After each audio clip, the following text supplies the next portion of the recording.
Let me first take a moment to explain the key to the expander. The key is designed with this bend right here. This is a safety bend. This prevents you from poking the roof of the mouth while you're doing the turns on the expander.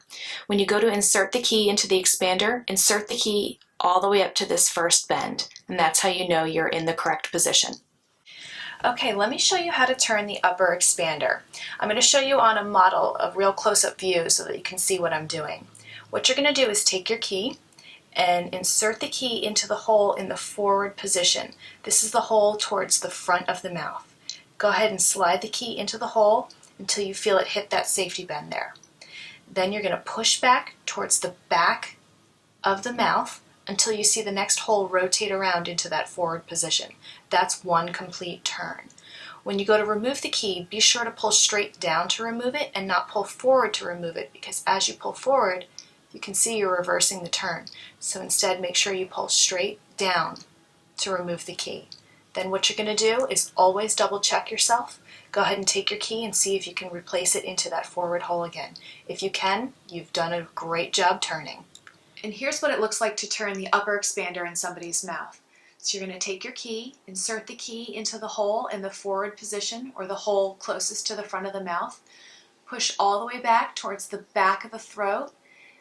Once you see the next hole visible, go ahead and pull straight down on the key to remove it, and reinsert the key in the hole in the forward position to check your turn to make sure you've done one complete turn.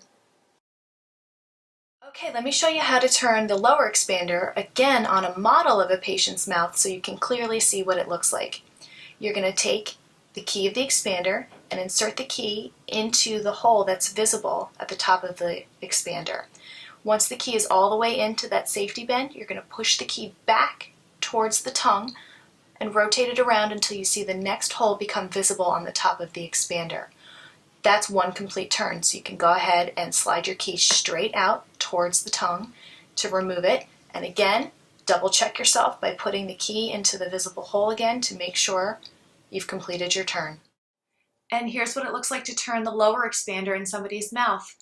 Find the hole visible at the top of the lower expander. Insert your key into that hole. Make sure the key drops all the way down into that safety bend.